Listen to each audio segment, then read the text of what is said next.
할렐루야. 예, 오늘 예배 자리에 나오신 여러분들 주님의 이름으로 축복하고 환영합니다. 주보에 보면 뒷면에 보면 지난주 우리 출석 몇 명인가 보니까 25명 나왔어요. 많이 나오셨죠. 근데도 25명 나와도 자리가 꽉 차지는 않더라고요. 어, 네, 요즘에 이게 빈자리가 좀 채워졌으면 하는 마음이 있는데 여러분도 함께 기도해 주시면 좋겠습니다. 오늘은 조금 날씨가 조금 덜 더운 것 같아요. 예. 이번 주간 아주 참 더웠는데 이제 초복 지났고 아직 중복, 말복 남았으니까 더위가 아직 많이 남았는데요. 옛날 우리 어르신들 하는 말 중에 "삼복더위 기간에는 입술에 묻은 바달 밥알도 무겁다." 그런 말들을 하시더라고요.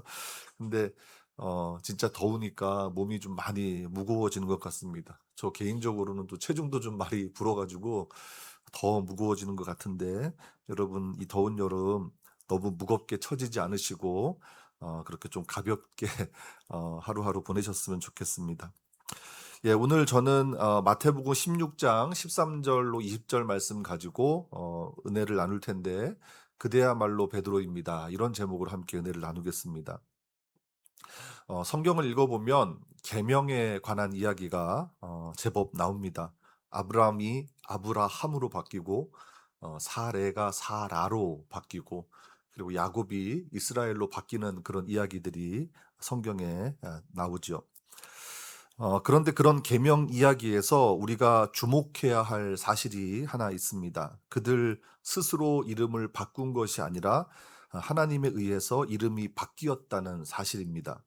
말하자면 하나님을 만나면서 변화된 삶을 경험하고 그 과정에서 하나님으로부터 새로운 이름을 부여받은 경우이죠. 물론 그 반대의 경우도 있습니다. 신앙의 절개는 지켰지만 이방 민족들의 그 왕에 의해서 강제적으로 이름이 바뀐 경우도 있습니다. 요셉이 이집트 파라오에게 사브네 바네하흐라는 이름을 얻은 것도 그렇고 또 다니엘이 바벨론식 이름인 벨드사살이라고 이름이 바뀐 경우도 그렇고 그리고 다니엘의 세 친구였죠. 하나냐, 미사엘, 아사랴가 사드락, 메삭, 아벳느고라는 바벨론 이름으로 바뀐 경우도 그렇습니다. 그런데 오늘 우리가 생각해 볼 계명 이야기는 하나님께서 그 사람의 이름을 바꾸어 주신 그런 이야기입니다. 오늘 우리가 읽은 본문의 베드로 역시 하나님께서 이름을 바꾸어 주신 경우라고 할 수 있습니다. 다른 계명 이야기와는 다르게 성경에 자세한 내용이 소개되지는 않았지만 베드로 역시 본래의 이름이 아닌 바뀐 이름입니다. 베드로의 본래 이름은 시몬입니다. 요한복음 1장 42절에 보면 안드레가 자기 형제였던 베드로를 예수님께로 이제 데리고 인도해 오는 장면이 있습니다. 그때 예수님께서 베드로를 보시고 이렇게 말씀하십니다. "그대는 요한의 아들 시몬입니다. 그대는 게바라 불릴 겁니다." 화면을 한번 띄워 주시면 감사하겠습니다. 베드로의 본래 이름은 시몬이고 앞으로는 이제 게바라는 이름으로 불리게 될 것이다. 이렇게 예수님께서 말씀하시는 장면이죠. 게바는 아람어이고 그 뜻은 바위라는 뜻입니다. 이 게바를 헬라어로 번역하면 페트라라는 바위라는 뜻의 헬라어가 되고 그것을 이렇게 이제 부드럽게 이제 발음하다 보면 페트로스 즉 베드로라는 이름이 나온 거죠.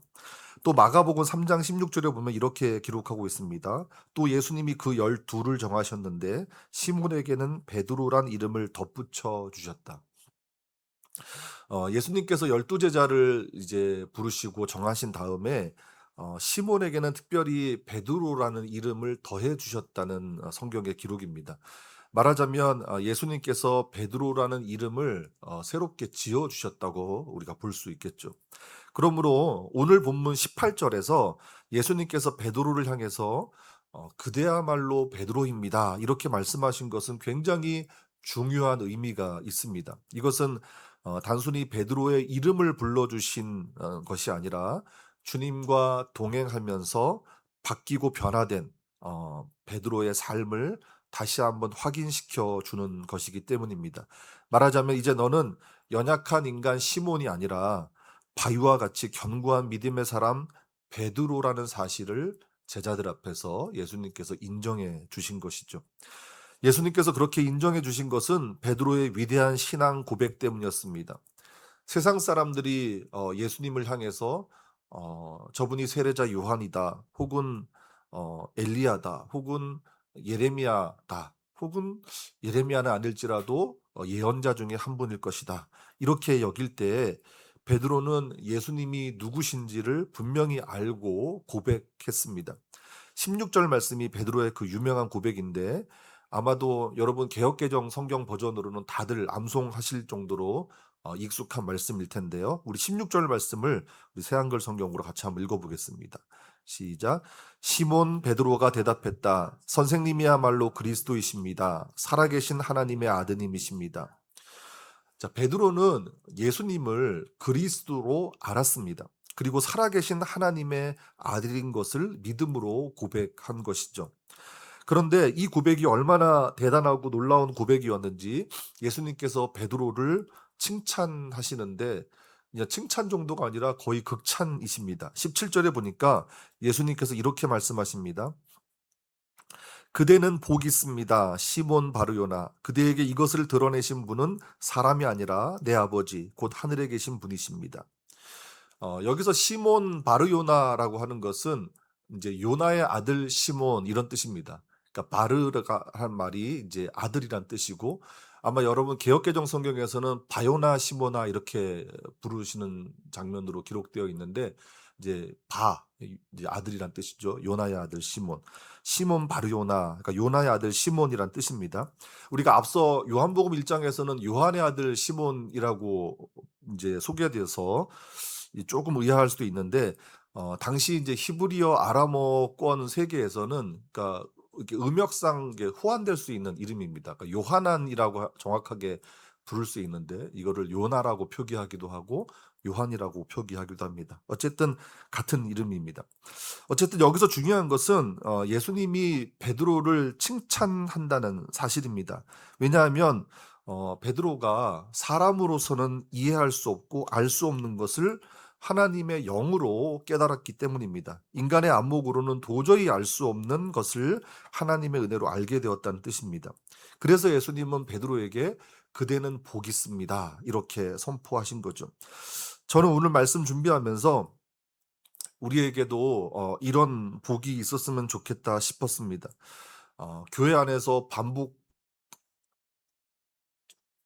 이렇게 반복적으로 학습되고 상투적으로 그냥 이렇게 되뇌이는 그런 고백이 아니라, 정말 하나님의 영으로 깨달아지고 하나님의 은혜로 체험된 그런 진실한 고백이 우리 모두에게 정말 있었으면 좋겠습니다. 여러분, 베드로의 고백이 얼마나 놀라운 고백인지 한번 보십시오. 베드로는 먼저 주님을 그리스도라고 고백합니다. 여러분, 그리스도가 무엇인지 잘 아시죠? 그리스도. 네, 그리스도라고 하는 말은 헬라어 크리스토스라고 하는 말을 한자식으로 음역한 말이에요. 어 그래서 여러분, 이제 크리스마스 할 때 우리가 이제 영어처럼 보이는 X, 대문자 X처럼 보이는 게 영어 X가 아니라 헬라어 크리스토스의 첫 글자인 키라는 단어입니다. 그래서 크리스마스라고 읽는 거죠. 엑스마스라고 읽지 않고. 근데 이 그리스도, 이제 크리스토스라고 하는 말은 이 히브리 말로는 메시아라고 하고, 이 말 뜻은 기름 부음을 받은 자라는 뜻입니다. 여러분 잘 아시는 것처럼 구약 시대에 기름 부음을 받은 세 가지 직무를 맡은 사람들이 있었죠. 왕이 기름 부음을 받았고, 또 제사장이 기름 부음을 받았고, 선지자들이 기름 부음을 받았습니다. 감람유, 그러니까 올리브유라고 하는 것을 머리에 이제 부어서 그들이 거룩한 그런 직무를 맡게 되었다는 것을 보여주는 그런 사건들인데, 기름 부음을 받은 자들이 왕과 제사장과 선지자란 말이에요. 그래서 메시아라고 하는 말, 그리스도라고 하는 말은, 그분은 왕으로서 우리에게, 그리고 우리에게 하나님과 우리 사이를 연결하는 중재자로서, 그리고 하나님의 말씀 그 자체로서 또 하나님 말씀을 대언하는 사람으로서 우리에게 오셨다라는 의미입니다. 그래서 그 그리스도라고 하는 말 속에는 구원자라는 뜻이 함축되어 있는 것이죠. 그래서 베드로가 예수님을 그리스도라고 고백했다는 것은 당신이 우리의 구원자이십니다. 이렇게 고백했다는 뜻입니다. 자, 그런데 여러분 여기서 한 가지 생각할 것이 있습니다. 당시 이스라엘 사회는 로마의 통치와 지배를 받는 사회였습니다. 그러면서 로마의 황제가 신처럼 추앙을 받던 사회였습니다. 특별히 오늘 본문 13절에 보시면 필립의 카이사레아라는 지명이 나오죠.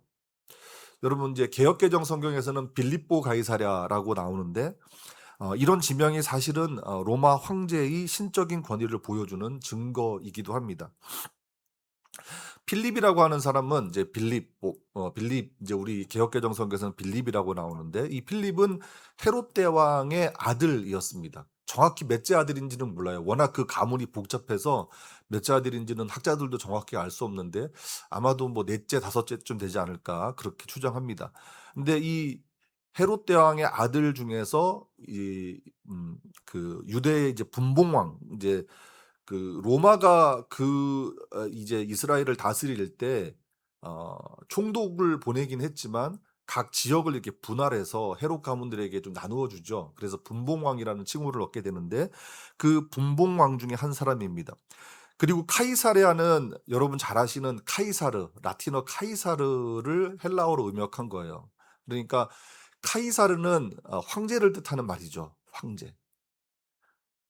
본래는 뭐 잘 아시겠지만 카이사르가 원래는 황제를 뜻하는 단어는 아닙니다만 그 로마 시대에 보면 공화정 말기에 그 율리우스 카이사르라는 사람이 있어요. 여러분 잘 아시는 브루투스에게 암살당했던 그 율리우스 카이사르가 이제 그 브루투스에게 암살당했는데 나중에 그 율리우스 카이사르의 아들이었던 옥타비아누스 양아들이었죠. 이 옥타비아누스가 이제 로마의 초대 황제가 되죠. 그러면서 자기 아버지의 성인 카이사르를 거기에 이제 붙입니다.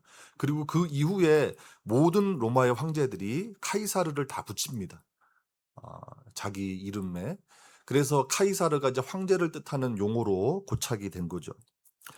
어쨌든 좀 재밌는 건 여러분 상식으로 알아두세요. 카이사르를 영어식으로 이렇게 음역을 하면 시저가 되고요. 독일어로 음역하면 카이저가 되고요. 그리고 러시아어로 음역하면 짜르가 돼요. 그래서 이게 한 가문의 성이었는데 이제 황제를 뜻하는 이제 명사가 된 거죠. 어쨌든 이 필립의 카이사레아라는 지명은 유대의 분봉왕이었던 필립이 로마 황제를 위하여 건설한 도시입니다. 실제로 당시에는 로마의 그 속국들이 이러한 형태로 도시를 많이 건설했습니다. 물론 이런 도시 건설은 속국의 왕이 종주국의 황제를 기념하는 의미로 지어지기도 했지만 거기에는 그 도시를 살아있는 신에게 바친다는 의미도 내포되어 있습니다. 왜냐하면 당시 로마 황제는 그냥 황제가 아니라 신이었습니다. 황제는 신이었어요. 그래서 여러분 그 복음이라는 말 있죠. 굿뉴스. 헬라어로는 유앙겔리온이라고 하는데 이 복음이 원래 뜻이 뭐냐면 황제가 전해주는 소식이 복음이에요. 그 전령사들이 각 자기네들이 다스리는 그 지역에 가서 자 복음을 알려준다라고 하거든요.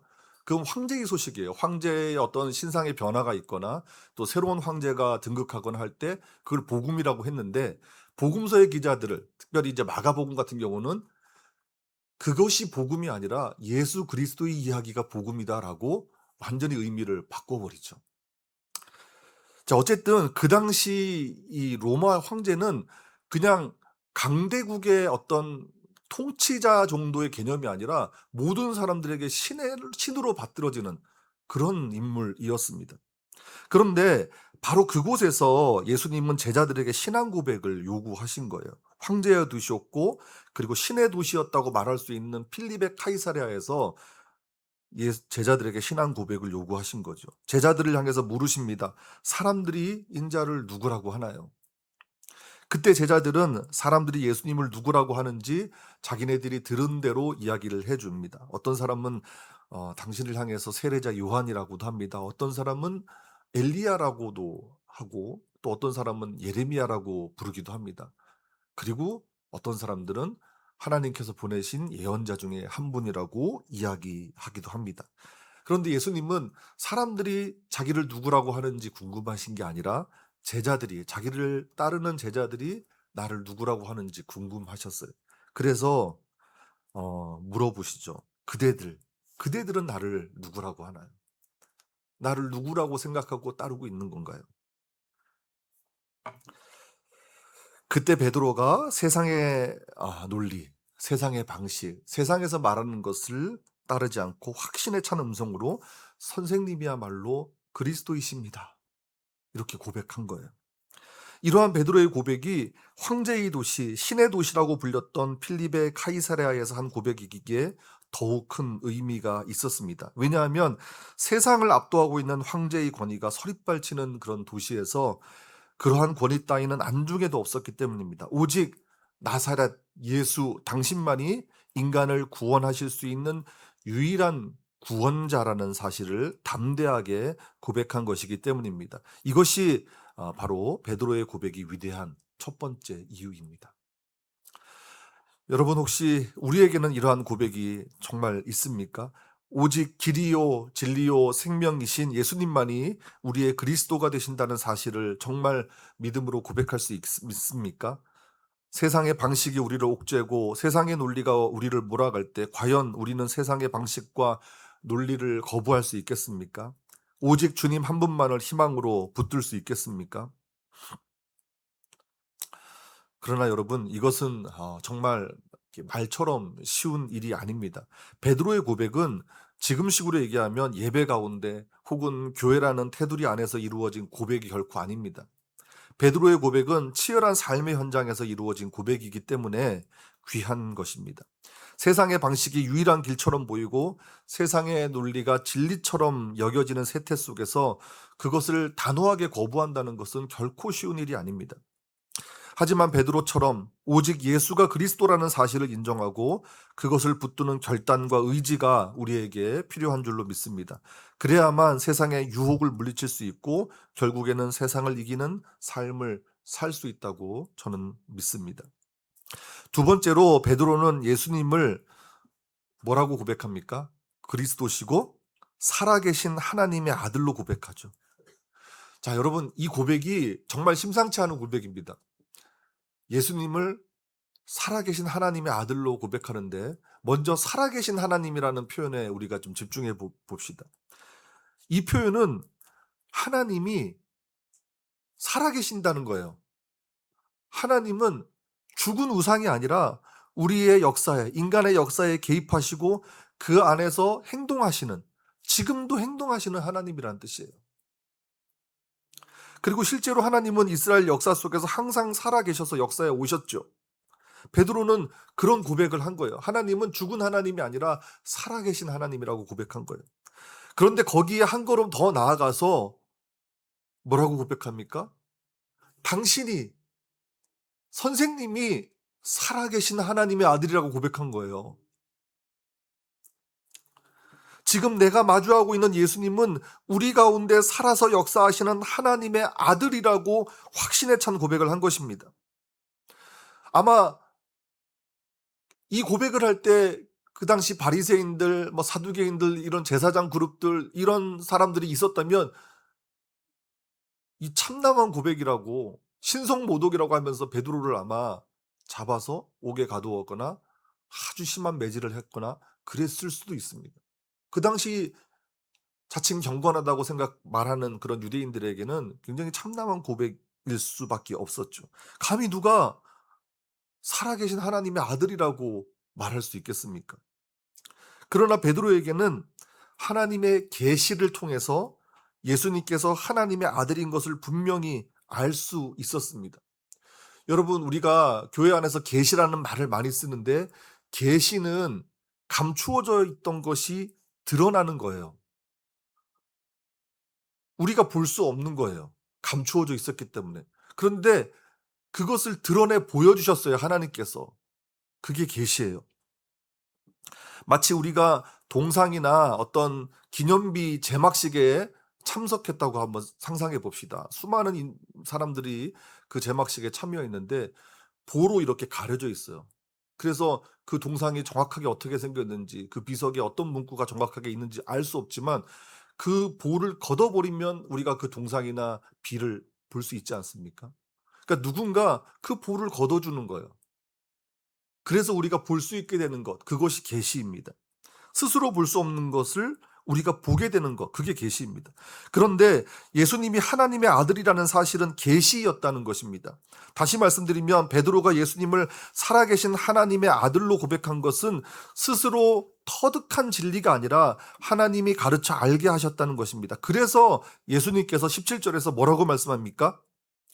그대에게 이것을 드러내신 분은 사람이 아니라 내 아버지, 곧 하늘에 계신 분입니다. 스스로 본 게 아니라는 거예요. 스스로 깨달은 게 아니라는 거예요. 하나님께서 너로 하여금 알게 하셨구나. 너로 하여금 깨닫게 하셨구나. 이렇게 말씀하시는 겁니다. 그러니 그러한 고백을 할 수 있었던 베드로에게는 얼마나 큰 복입니까?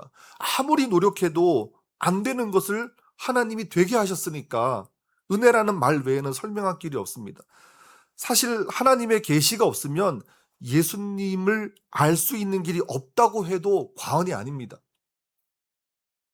그러므로 베드로의 신앙 고백은 칭찬받기에 충분한 고백이지만 동시에 결코 자랑할 수 없는 고백입니다. 그런데 여러분, 여기서 우리가 깨달을 것은 우리도 베드로와 똑같은 처지라는 사실이죠.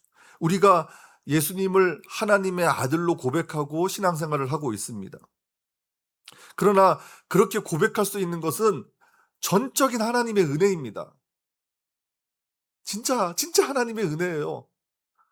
안 믿어지는 사람은 결코 안 믿어져요. 하나님이 우리를 믿게끔 하셨어요, 성령을 통해서. 우리에게 무슨 대단한 지식이 있었던 것도 아니고 우리에게 어떤 뛰어난 영적인 감각이 있었던 것도 아닙니다. 그저 하나님의 계시, 하나님의 계시적 은총에 의해서 예수님을 하나님의 아들로 고백하면서 우리가 신앙생활을 하고 있는 거예요. 그렇기 때문에 우리도 자랑할 것이 없어요. 우리 능력으로, 우리 지혜로, 우리가 가진 자원으로 하나님의 아들을 알아본 것이 아니에요. 하나님이 그렇게 알아보게끔 하신 거예요. 믿게끔 하신 거예요. 예수님을 하나님의 아들로 고백하는 것도 하나님의 은총이고 그 고백을 통해서 우리가 하나님과 놀랍도록 친밀해지는 것도 역시 하나님의 은혜이고 은총입니다. 만약 우리에게 할 일이 있다면 나를 자랑하는 것이 아니라 그 은혜를 자랑하는 거죠. 그렇게 알게 하신, 그렇게 믿게 하신 그 은혜를 자랑하고 하나님을 자랑하는 거죠. 그래서 그 은혜를 세상에 알리는 거죠. 여러분, 우리는 오늘 베드로의 위대한 신앙 고백을 다시 한번 나누고 그 의미를 되새겨 보았습니다. 사실 주는 그리스도시고 살아계신 하나님의 아들이십니다 라는 고백을 모르는 분이 여기 얼마나 계시겠습니까? 대부분 이 말씀을 암송할 정도로 잘 알고 익숙한 말씀일 것입니다. 그러나 앞서 말씀드린 것처럼 이러한 고백이 우리 내면에서 화석처럼 굳어진 것은 아닌지 한번 돌아볼 필요가 있습니다. 우리에게 주님은 정말 그리스도이신지 생각해 보십시오. 우리의 삶에 강력하게 역사하는 것이 세상의 논리와 방식인지 아니면 진리의 그리스도이신지 점검해 보시기를 바랍니다. 또한 주님이 우리에게 정말 살아계신 하나님의 아들이신지 생각해 보십시오. 하나님께서는 지금도 살아계셔서 우리 삶에 개입하시고 행동하시는 분인 것을 여러분 체험하고 있습니까? 예수님께서 하나님의 아들이라는 사실 때문에 지금도 하나님과 놀랍도록 친밀해지고 있습니까? 그것을 꼭 점검해 보시기를 바랍니다. 그러나 여러분, 우리 함께 걷는 교회가 진정한 교회가 되려면 이러한 고백 위에 있어야 합니다. 주는 그리스도시고 살아계신 하나님의 아들이라는 고백 위에 서 있지 않다면 그것은 절대 교회가 될 수 없습니다. 만일 그러한 고백이 있다 손치더라도 상투적인 구호에 그친다거나 생명이 없는 화석처럼 굳어져 있다면 그것 역시 온전한 교회가 될 수 없다는 사실을 우리가 잊지 않았으면 좋겠습니다. 여러분 18절에 보시면 예수님께서 베드로의 신앙 고백을 칭찬하신 다음 이렇게 말씀하시죠. 우리 18절 말씀도 같이 한번 읽어보겠습니다. 시작. 나도 역시 그대에게 말합니다. 그대야말로 베드로입니다. 이 바위 위에 나의 교회를 세울 것입니다. 하데스의 문들이 교회를 힘으로 누르지 못할 겁니다. 여러분 신약 성경에 교회라는 단어가 많이 나올 것 같은데요. 거의 안 나옵니다. 마태복음에서 딱 2번 나와요. 근데 처음으로 등장하는 이 교회라는 단어가 첫 등장하는 본문이 바로 오늘 본문입니다. 예수님께서 이렇게 약속하십니다. 베드로. 그러니까 여기서 베드로는 그대야말로 베드로입니다 할 때 이것은 베드로의 이름이라기보다는 그대야말로 바위입니다. 그대야말로 반석입니다. 이렇게 말씀하시는 거예요. 베드로 곧 바위같이 견고한 신앙 고백 위에 당신의 교회를 세우시겠다는 약속입니다. 그리고 그런 신앙 고백이 있는 교회는 하데스의 문, 여기서 하데스는 지옥을 뜻하는 말입니다. 우리 개역개정 성경에서는 하데스의 문을 음부의 권세라고 번역을 했는데 지옥의 문, 곧 음부의 권세가 어찌할 수 없는 교회가 되게 하시겠다는 거예요.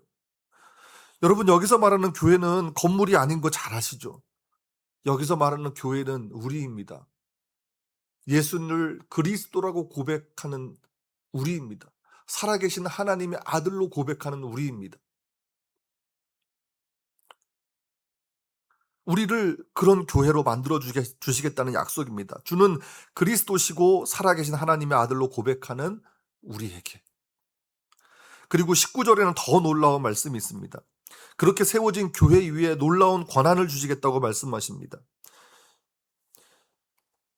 사실 이 19절 말씀을 가지고 카톨릭에서는 베드로를 이제 교황,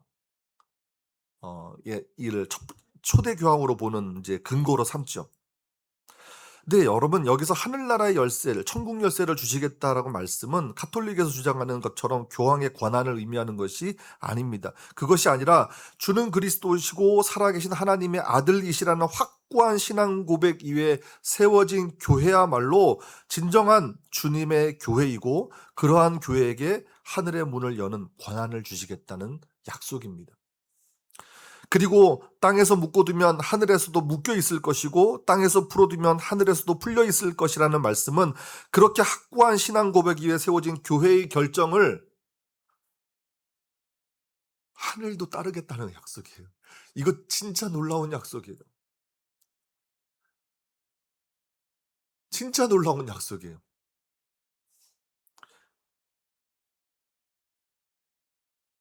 하나님께서 그러한 확고한 신앙 고백 이어 세워진 그 공동체에게 그 교회에게 내가 따르겠다는 거예요. 하나님이 우리가 하나님을 따르겠다는 것이 아니라 정말 놀라운 약속이에요. 그렇다면 여러분 우리가 할 일이 너무나 자명하지 않습니까? 우리가 그런 교회를 만들어야 되지 않겠습니까? 우리 자신이 그런 교회가 되어야 하지 않겠습니까? 아니 이 땅의 교회가 그런 교회가 되어야 하지 않겠습니까? 어느 한 사람이 그 역할을 하는 것이 아니라 그 자리에 서 있는 것이 아니라 주님이 그리스도시고 살아계신 하나님의 아들로 고백하는 그 신앙 위에 우리가 확고하게 서 있어야 되지 않겠습니까? 신앙이 정체되고 침체된 교회가 되어서는 안 될 것입니다. 교회의 형태만 남아있는 고착된 교회가 되어서도 안 될 것입니다. 교회의 역사만 자랑하는 퇴락한 교회가 되어서도 안 될 것입니다. 오히려 하나님의 영으로 충만해서 주는 그리스도시고 살아계신 하나님의 아들이시라는 생명력 있는 신앙 고백을 함으로써 교회를 든든하게 세워 나가야 되지 않겠습니까? 그래야 하나님이 인정하시는 교회가 될 수 있고 그래야 하나님이 주인 되시는 교회가 될 수 있고 그래야 하나님의 약속을 성취하는 교회가 될 수 있기 때문입니다. 그러나 여러분 그러기 위해서는 우리 한 사람 한 사람이 바뀌지 않으면 절대로 되지 않습니다. 왜냐하면 교회는 예수 그리스도를 고백하고 예수를 그리스도로 고백하고 살아계신 하나님의 아들로 고백하는 사람들의 모임이기 때문입니다. 그래서 우리는 우리의 삶에서 끊임없이 질문해야 합니다. 그대들은 나를 누구라고 하나요? 예수님이 제자들에게 물으셨던 그 질문을 우리 스스로에게 던져봅시다. 나는 예수를 누구라고 하는지. 그때 우리 모두가 주는 그리스도시고 살아계신 하나님의 아들이십니다. 이렇게 충만하게 영으로, 하나님의 영으로 충만하게 고백하게 되기를 정말 주님의 이름으로 간절히 축복합니다. 그래서 주님께서 그러한 고백을 하는 우리에게 이렇게 말씀하실 수 있다면 얼마나 큰 복이겠습니까? 그대야말로 베드로입니다. 우리가 세상의 기준에서는 특별히 자랑할 것 없고 내세울 거 없을지 모르겠지만 하나님께서 우리를 향해서 그대야말로 베드로입니다. 이렇게 칭찬해 주실 수 있다면 이보다 더 큰 복이 어디 있겠습니까? 우리가 그 복을 바라고 살아가시기를 주님의 이름으로 축복합니다. 우리 찬송가 453장 함께 찬송하겠습니다.